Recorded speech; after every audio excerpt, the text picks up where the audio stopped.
সম্মানিত দর্শক শ্রোতা, আসসালামু আলাইকুম। দেশ এবং দেশের বাহির থেকে যারা এই মুহূর্তে দ্য ডেইলি ক্যাম্পাসের সরাসরি সম্প্রচারে যুক্ত হয়েছেন তাদের সকলকে আন্তরিকভাবে ধন্যবাদ জানিয়ে শুরু করছি আমাদের আজকের লাইভ অনুষ্ঠানটি। আমরা আজকের লাইভ নিয়ে আলোচনা করব বেসরকারি এমপিওভুক্ত শিক্ষকদের যে বাড়ি ভাড়ার আন্দোলন শতাংশ হারে বৃদ্ধি করার কথা ছিল, সেই আন্দোলনটি আসলে কোন দিকে যাচ্ছে। শিক্ষকরা আগামী 12 অক্টোবর থেকে লাগাতার অবস্থান কর্মসূচির ঘোষণা দিয়েছেন, ইতিমধ্যে তারা একটি আবেদনও জমা দিয়েছেন। তো এই সকল বিষয় নিয়ে আমরা আলোচনা করব। এই বিষয়ে আলোচনা করতে আজকে আমাদের সঙ্গে যুক্ত হয়েছেন এমপিওভুক্ত শিক্ষা জাতীয়করণ প্রত্যাশী জোটের সদস্য সচিব অধ্যক্ষ দেলোয়ার হোসেন আজিজি ভাই। আপনাকে দ্য ডেইলি ক্যাম্পাসের আজকের আলোচনায় স্বাগত জানাচ্ছি।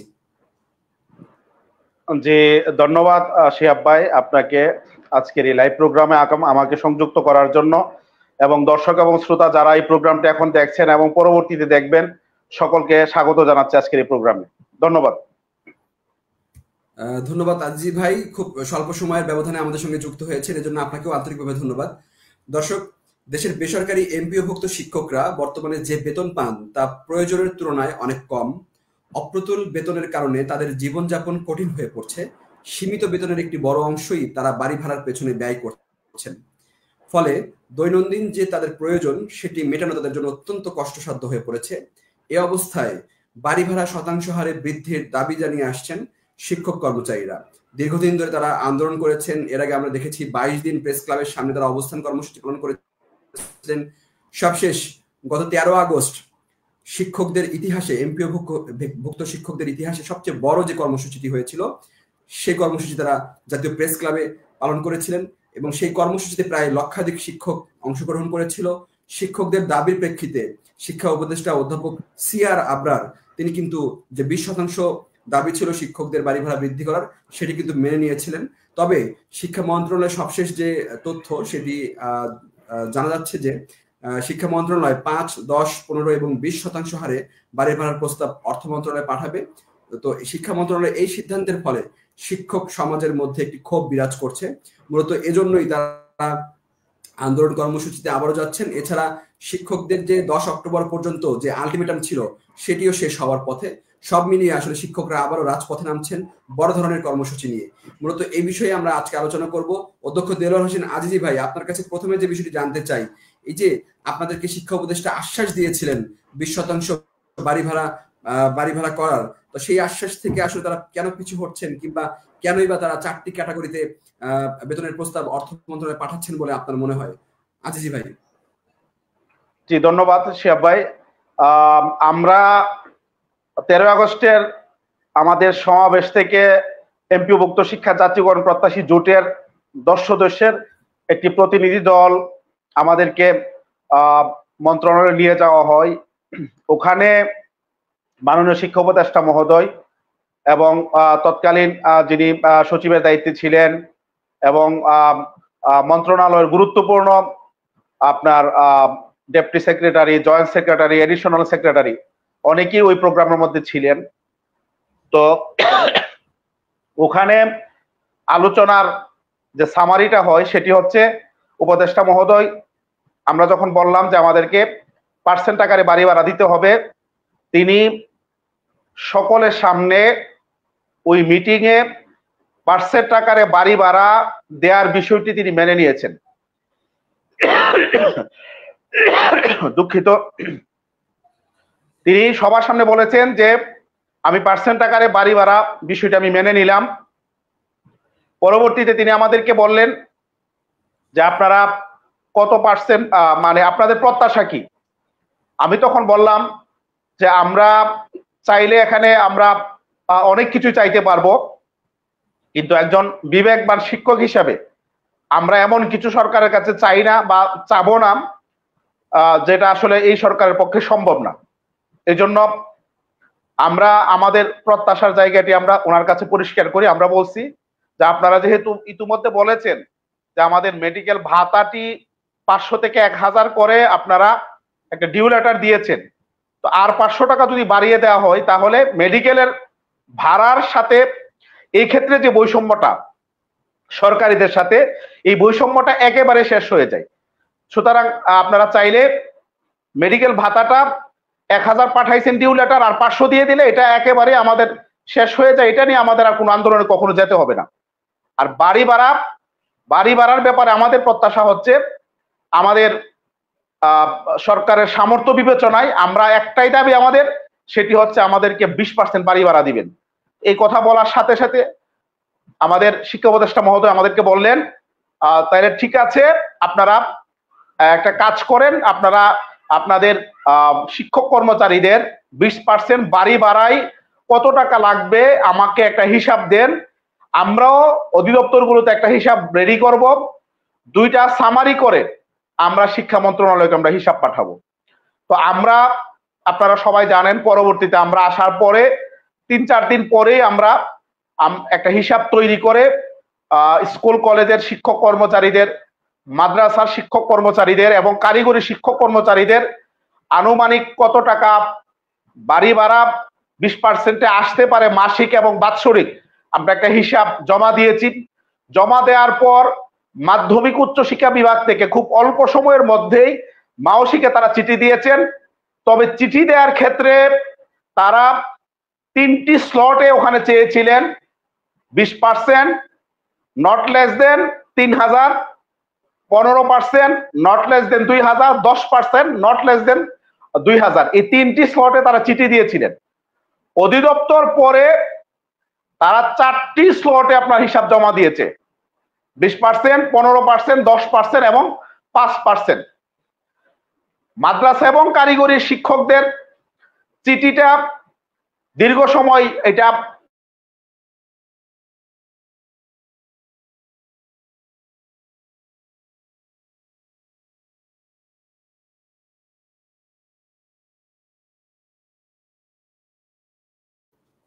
দর্শক, অধ্যক্ষ দেলোয়ার হোসেন আজিজি খুব সম্ভবত কারিগরি ত্রুটির কারণে কিংবা তার ফোনে হয়তো কোনো কল চলে এসেছে, যার কারণে তিনি আসলে বিচ্যুতি হয়ে গেছেন। তবে খুব দ্রুত সময়ের মধ্যে তিনি আমাদের সঙ্গে যুক্ত হবেন।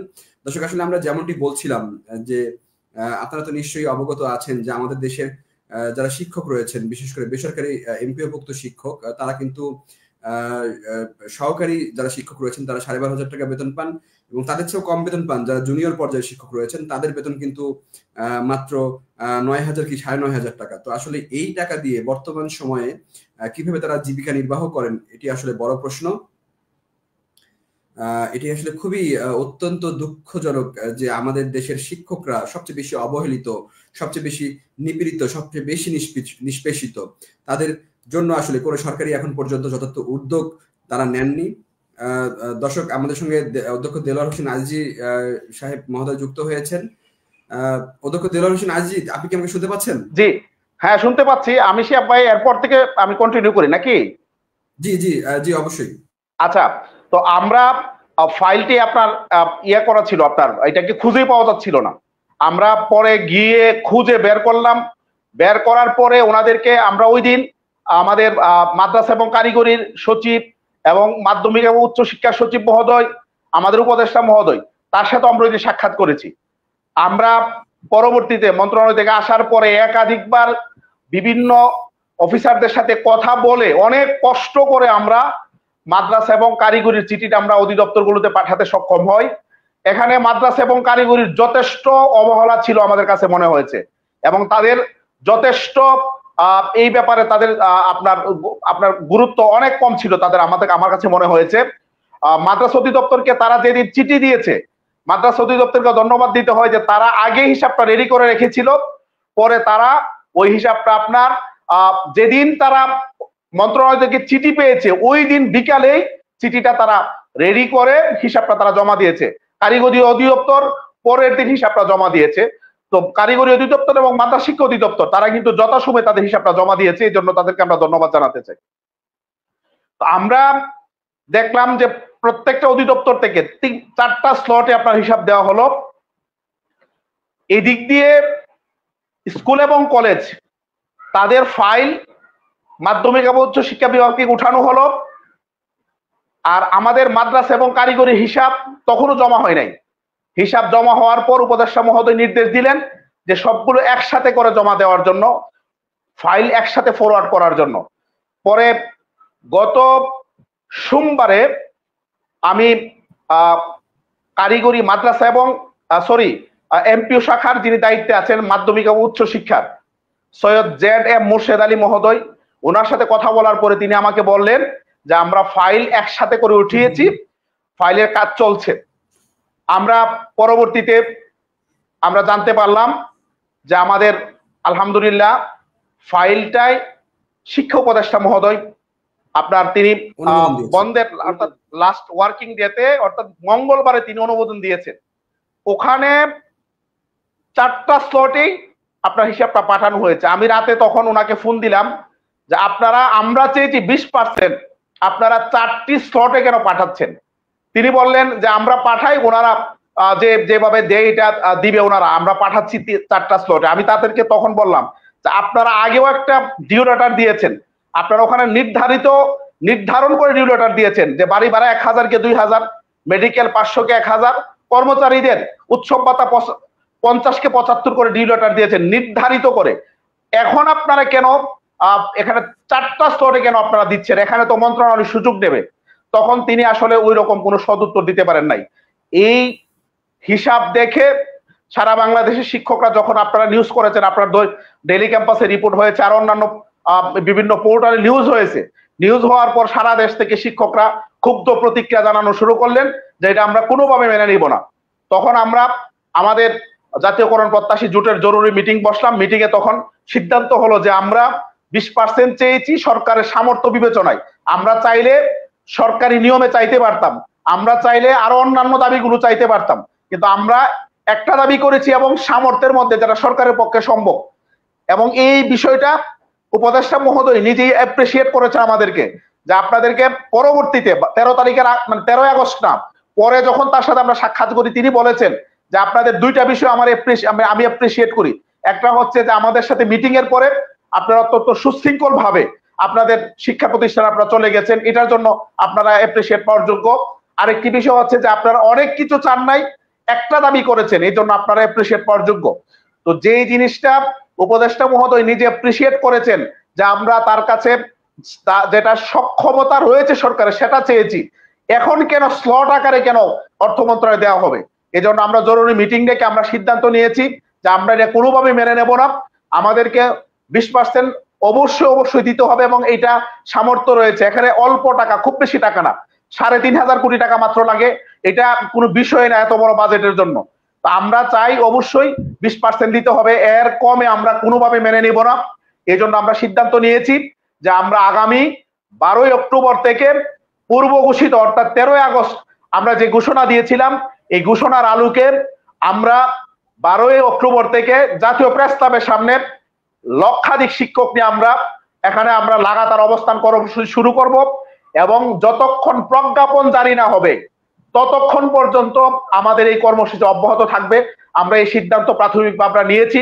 ইতিমধ্যে আপনারা দেখেছেন আমরা আজকে ডিএমপিতে এক চিঠি দিয়েছি, 12 তারিখ থেকে এই প্রোগ্রাম আমরা যাতে পালন করতে পারি, ডিএমপি যাতে আমাদেরকে অনুমতি দেয়, আমরা অনুমতি প্রার্থনা করে আমরা ডিএমপি কে আবেদন দিয়েছি। আমরা তাদের সহযোগিতা চেয়েছি। আমরা আশা করি আমাদের শান্তিপূর্ণ সুশৃঙ্খল এই প্রোগ্রাম সফল করার ক্ষেত্রে ডিএমপি আমাদেরকে 22 দিনের আন্দোলনে যেমন ভাবে সহযোগিতা দিয়েছে, তারা এই আন্দোলনে আমাদেরকে সহযোগিতা দিবে আমাদের বিশ্বাস। আরেকটি বিষয় হচ্ছে আমরা যখন লাস্টলি আমাদের মাধ্যমিক এবং উচ্চশিক্ষা বিভাগের সচিব মহোদয়ের সাথে সাক্ষাৎ করি, তখন তাকে আমরা বলেছিলাম আমাদের যে আগের কর্মসূচিটি ছিল 3 দিনের কর্মবিরতি, এটা আপনারা জানেন, আমরা কিন্তু কর্মবিরতিটি আমাদের শিক্ষা সচিব মহোদয়ের অনুরোধের প্রেক্ষিতে আমরা কিন্তু স্থগিত করেছিলাম। তিনি আমাদেরকে বলেছিলেন আমরা আপনাদের কাজ করছি, আপনারা যদি আন্দোলন করেন তাহলে আমরা নিরুৎসাহিত হই। আমি তখন তাকে বলছিলাম যে আমরা আপনার মন্ত্রণালয় এবং আপনার প্রতি শ্রদ্ধা রেখে আজকে আপনার সামনে বলে যাচ্ছি যে আমরা আমাদের এই কর্মসূচি স্থগিত করব, কিন্তু পরবর্তী আমাদের আরেকটি কর্মসূচি রয়েছে 12 অক্টোবর থেকে আমরা জাতীয় প্রেস ক্লাবে লাগাতার অবস্থান কর্মসূচি আমরা ঘোষণা করেছি। এর মধ্যে আপনাকে একটা সুরাহা করতে হবে। তিনি বলেছিলেন এর মধ্যে আপনাদের বিষয়টা একটা ফয়সালা হবে, একটা সিদ্ধান্ত আপনাদের ব্যাপারে আসবে। আমরা 10 তারিখ পর্যন্ত অপেক্ষা করব। আমরা বিশ্বাস করি সচিব মহোদয় যে প্রতিশ্রুতি দিয়েছিলেন এই প্রতিশ্রুতির বাস্তবায়ন হবে এবং 10 অক্টোবরের মধ্যে আমাদের শিক্ষকদের কাঙ্ক্ষিত 20% বাড়ি ভাড়া এবং 1500 টাকা মেডিকেল ভাতার প্রজ্ঞাপন জারি হবে। যদি না হয় আমরা ইতিমধ্যে প্রস্তুতি শুরু করেছি। আমি গতকালকে বাংলাদেশ মাদ্রাসা শিক্ষক কর্মচারী ফোরামের সারা বাংলাদেশের সকল সভাপতি সেক্রেটারির সাথে আমি কালকে মিটিং করেছি, লম্বা সময় মিটিং করেছি। তাদেরকে আমরা নির্দেশনা দিয়েছি আগামী 12 তারিখের প্রোগ্রামের প্রস্তুতি নেওয়া শুরু করার জন্য। ইতিমধ্যে ব্যাপক প্রস্তুতি শুরু হয়েছে। আমরা বিশ্বাস করি আগের প্রোগ্রামে যে লুক হয়েছে এর দ্বিগুণ লুক এবং এর চেয়ে বেশি লুক ইনশাল্লাহ জাতীয় প্রেস ক্লাবে আমাদের ইনশাল্লাহ এই প্রোগ্রামে উপস্থিত হবে।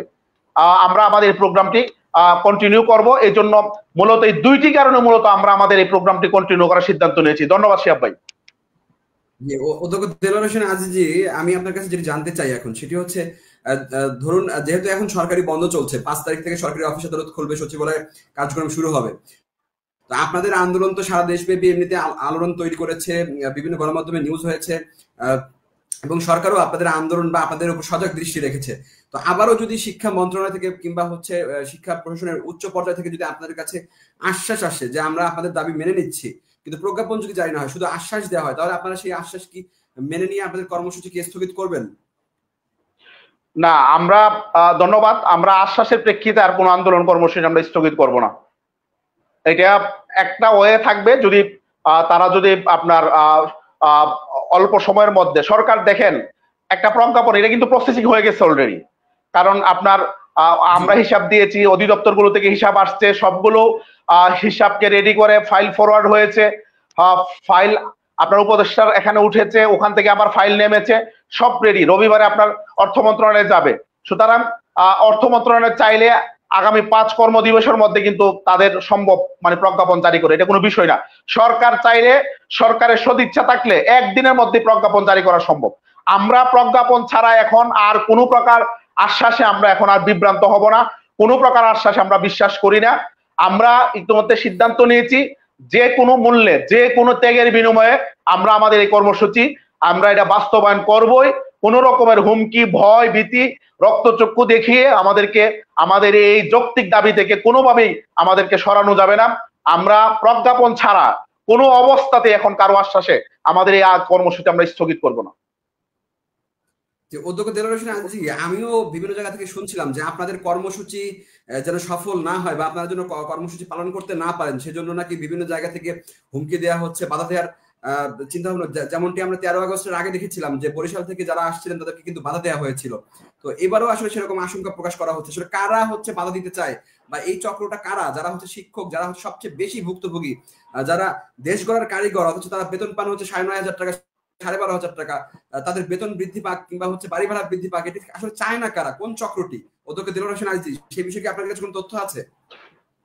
এখানে আমি এটা আমার বিভিন্ন লাইভ প্রোগ্রাম আমি এটা আপনার অনেক জায়গায় আমি পরিষ্কার করেছি যে আমাদের এই প্রোগ্রামগুলোকে যাতে সফল না হয় এটা নিয়ে ষড়যন্ত্র হয়েছে, হচ্ছে এবং হবে। ইভেন আমরা উপদেষ্টা মহোদয়ের পিএস এর সাথে যখন কথা বলেছি, আমাদের কাছে একেবারে দিবালোকের মতো স্পষ্ট হয়েছে যে আমাদের এই প্রোগ্রামকে বানচাল করার জন্য এবং আমাদের এই দাবি যেটা আমরা সরকারের কাছে করেছি এবং সরকার যেটা দেওয়ার জন্য প্রস্তুতি নিচ্ছে, এটার উপর কার্যক্রম পরিচালনা করছে, এটা যাতে বাস্তবায়ন না হয় এটার জন্য বিভিন্ন গোষ্ঠী আপনার এখানে কাজ করছে এটাকে বন্ধ করার জন্য। একটা বিষয় তো আপনাদের কাছে একেবারে ক্লিয়ার, আমাদের যে দৈনিক যে দৈনিক ইনকিলাব পত্রিকার সম্পাদক বাহাউদ্দিন সাহেব এবং তার যে সংগঠন জমিয়তুল মুদাররিসিন এবং তার মহাসচিব সাব্বির আহমদ মুমতাজি সাহেব, তারা প্রকাশ্যে তারা বিরোধিতা করেন এবং আপনি জানেন যে তারা আমাদের এই আন্দোলনকে বিতর্কিত করার জন্য তারা অনেক চেষ্টা করেছে, কিন্তু তারা ব্যর্থ হয়েছে। যেখানে মূল ধারার সকল ইলেকট্রনিক এবং প্রিন্ট মিডিয়া একাধিক নিউজ করেছে আমাদের এই প্রোগ্রামকে নিয়ে এবং তারা অনেক সুন্দর সুন্দর নিউজ করেছে, তারা আমাদের সুশৃঙ্খল পরিবেশের তারা অ্যাপ্রিসিয়েট করেছে। সেখানে একমাত্র ইনকিলাব উদ্দেশ্য প্রণোদিত ভাবে আমাদের প্রোগ্রামকে তারা সরকার বিরোধী আন্দোলন হিসাবে চিহ্নিত করার জন্য বিভিন্ন রকমের তারা পায়তারা করেছে। কিন্তু আমাদের শিক্ষকদের প্রতিবাদের মুখে সোশ্যাল মিডিয়ায় ব্যাপকভাবে তাদের প্রতিবাদের মুখে তারা পিছু হতে বাধ্য হয়েছে। তারা প্রকাশ্য শত্রু আমাদের, তারা আমাদের এই কর্মসূচিকে বানচাল করার জন্য এবং আমাদের এই 20% বাড়ি ভাড়া যাতে বাস্তবায়ন না হয়, তারা এখানে পরোক্ষভাবে প্রত্যক্ষভাবে তারা কাজ করছে। আরেকটি গোষ্ঠী আছে, আমি নাম নেব না, এটা আপনি সাংবাদিক হিসাবে আপনি বুঝে নেবেন। যারা শিক্ষকদেরকে শো অফ করে, যারা নিজেদের আখের গুচাতে চায়, আগামী দিনে এমপি হতে চায়, আগামী দিনে মন্ত্রী হতে চায়, যারা বিভিন্ন রাজনৈতিক দলকে বুঝাতে চায় যে বাংলাদেশের এমপিভুক্ত সকল শিক্ষক কর্মচারী আমার কথাই চলে, সবাই আমার নিয়ন্ত্রণে, আমাকে যদি 20টা 30টা আসন না দেন তাহলে এই 6 লক্ষাধিক শিক্ষক পরিবারের লক্ষ লক্ষ ভোট এগুলো আপনাদের নাগালের বাইরে চলে যাবে। যারা এই জাতীয় উদ্দেশ্যে শিক্ষক আন্দোলন করে, ওই গোষ্ঠীটা আমাদের এই আন্দোলনকে বন্ধ করার জন্য বিভিন্ন সময় আমাদেরকে হুমকি দিয়েছে, বিভিন্ন ভাবে পরোক্ষভাবে আমাদের বিরুদ্ধে ষড়যন্ত্র করেছে। আমার বিশ্বাস ওই গোষ্ঠীর ষড়যন্ত্র মন্ত্রণালয় পর্যন্ত গিয়েছে। আমরা দ্ব্যর্থহীন কণ্ঠে বলতে চাই, কোন রকমের ষড়যন্ত্র করে আমাদের এই আন্দোলনকে কোনোভাবে বানচাল করা যাবে না। কারণ আমরা 6 লক্ষাধিক শিক্ষকের প্রতিনিধিত্ব করি। এখানে আমাদের ব্যক্তিগত কোন রকমের আশা আকাঙ্ক্ষা নেই। কল্যাণের চেয়ার দখল করা, অফশোরের চেয়ার দখল করা, সরকারের কাছ থেকে কোনো সুযোগ সুবিধা নেওয়া, আগামী দিনে সরকারকে শিক্ষকদেরকে দেখিয়ে নমিনেশন কনফার্ম করা, এমপি হওয়া, মন্ত্রী হওয়া, কোন রকমের উচ্চাকাঙ্ক্ষা এখন পর্যন্ত জাতীয়করণ প্রত্যাশী জোটের কোনো নেতৃবৃন্দের নেই। সুতরাং এমপিভুক্ত শিক্ষকরা মনে প্রাণে বিশ্বাস করে যে জাতীয়করণ প্রত্যাশী জোট যা কিছু করে সবকিছু শুধুমাত্র শিক্ষকদের কল্যাণে করে, শুধুমাত্র শিক্ষকদেরকে, কর্মচারীদেরকে বৈষম্য থেকে মুক্তি দেওয়ার জন্য তারা কাজ করে। সুতরাং এই 6 লক্ষাধিক শিক্ষক কর্মচারীদের এই প্রাণের আন্দোলন, তাদের বৈষম্য থেকে মুক্তির এই আন্দোলনকে কোনোভাবেই হুমকি দিয়ে ষড়যন্ত্র করে এটাকে বানচাল করা যাবে না। আমরা আমাদের বিরুদ্ধে যত ষড়যন্ত্রই হোক, আমরা আমাদের নেতৃত্বের মধ্যে, আমরা আমাদের বিগত সময়ে যেরকম ভাবে আমরা রোটেশন তৈরি করেছিলাম, কার পর কে নেতৃত্ব দিবে, আমরা এই আন্দোলনেও আমরা একটা রোটেশন তৈরি করব যে কার অ্যাবসেন্সে কে নেতৃত্ব দিবে। অর্থাৎ কোনো অবস্থাতেই যাতে আমাদের মাঠ যাতে শূন্য না হয়, আমরা সেই প্রস্তুতি নিয়েই আমরা মাঠে নামবো। পাশাপাশি আমাদের প্রোগ্রামে যদি কেউ বিশৃঙ্খল পরিবেশ তৈরি করার চেষ্টা করে, আপনারা জানেন গত প্রোগ্রামে আমরা 350 স্বেচ্ছাসেবক আমরা নিয়োগ দিয়েছিলাম। আমরা এই প্রোগ্রাম সুরক্ষিত করার জন্য, সুশৃঙ্খল করার জন্য, নিরাপদ করার জন্য প্রয়োজনে 5 শতাধিক আমরা আমাদের স্বেচ্ছাসেবক নিয়োগ দিব। আমাদের স্বেচ্ছাসেবকদের মাধ্যমে আমরা আমাদের প্রোগ্রামকে সুশৃঙ্খল, নিরাপদ করব, যাতে কেউ ষড়যন্ত্র করে, চক্রান্ত করে আমাদের আন্দোলনকে বানচাল করতে না পারে। আমরা দ্ব্যর্থহীন কণ্ঠে বলতে চাই, 20% বাড়ি ভাড়ার প্রজ্ঞাপন এবং 1500 টাকা বাড়ি ভাড়ার মেডিকেল ভাতার প্রজ্ঞাপন জারি হওয়ার আগ পর্যন্ত জাতীয়করণ প্রত্যাশী জোটের এই আন্দোলন অব্যাহত থাকবে। কোনো অবস্থাতেই কোনো ষড়যন্ত্র করে এই আন্দোলনকে বানচাল করা যাবে না ইনশাআল্লাহ। ধন্যবাদ শিহাব ভাই। আপনাকে অসংখ্য ধন্যবাদ। এখন আমি জানতে চাই সেটি হচ্ছে যে আপনি যেমনটি বললেন যে মাদ্রাসার যত সংগঠন আছে সবগুলোর সাথে আপনি গতকালকে লম্বা মিটিং করেছেন। আসলে আপনাদের কর্মসূচি সফল করার প্রস্তুতি কেমন চলছে এবং আপনারা সাড়া পাচ্ছেন কেমন? গতবার যেমন দেখেছিলাম অসংখ্য বাস আপনারা বিভিন্ন উপজেলা, থানা থেকে বা ইউনিয়ন পর্যায় থেকে বাস রিজার্ভ করে শিক্ষকরা ঢাকা এসেছিল। এবার আসলে আপনাদের পরিকল্পনা কি সেটা একটু জানতে চাই। আমরা যেহেতু গত পরশু রাতে সিদ্ধান্ত নিয়েছি, গতকাল রাত থেকে আমরা কিন্তু আমাদের প্রস্তুতি শুরু করেছি। সোশ্যাল মিডিয়া আপনারা দেখতে পাচ্ছেন, বিভিন্ন উপজেলায় কিন্তু অলরেডি প্রস্তুতি সভা শুরু হয়ে গেছে। আজকেও আমাদের বাংলাদেশ মাদ্রাসা শিক্ষক কর্মচারী ফোরামের মৌলভীবাজার 3টে উপজেলায় মিলে একসাথে প্রস্তুতি সভা হয়েছে। প্রতিদিনেই আজকে ভোলাতে আমাদের একটি প্রোগ্রাম হয়েছে মাদ্রাসা শিক্ষক কর্মচারী ফোরামের। তারপরে আমাদের বেসরকারি শিক্ষক কর্মচারী ফোরামের আজকে একটা প্রোগ্রাম হয়েছে, কোন জায়গায় আমি ভালো করে দেখতে পারি। আগামীকালকে ফেনীতে তাদের প্রোগ্রাম রয়েছে।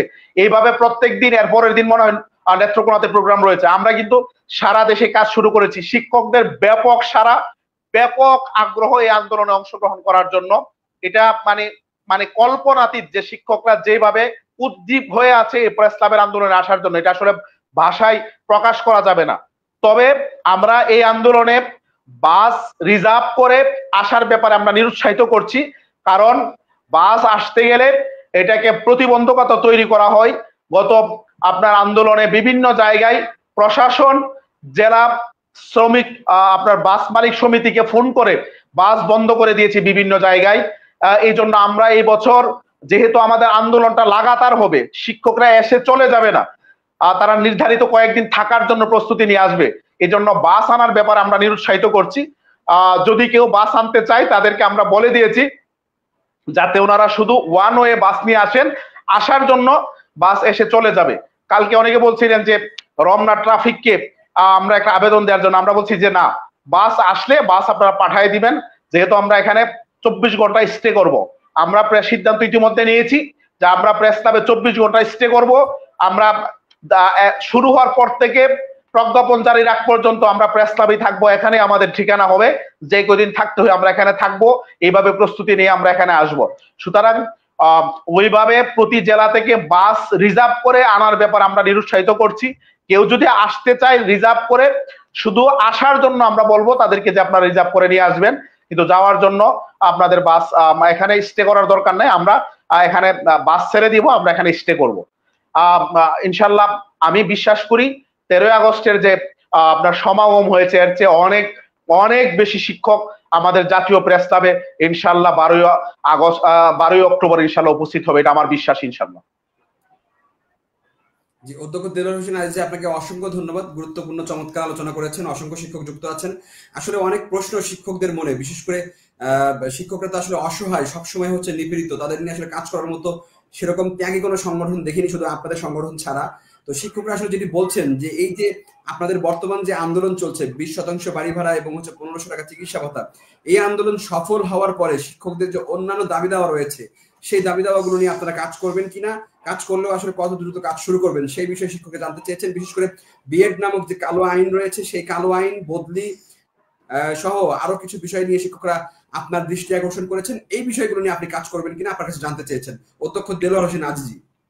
জি, ধন্যবাদ শিহাব ভাই। আসলে আমরা এই মুহূর্তে আসলে আমাদের ফোকাস আমাদের বাড়ি ভাড়া এবং মেডিকেল ভাতার উপরে, আর অন্য কোথাও আমাদের ফোকাস নেই এই মুহূর্তে। আর আমাদের কর্মচারী ভাইদের যে উৎসব ভাতার বিষয়টা, যারা 50 থেকে 75, এই 3টা বিষয় আমাদের মূল ফোকাস এখন।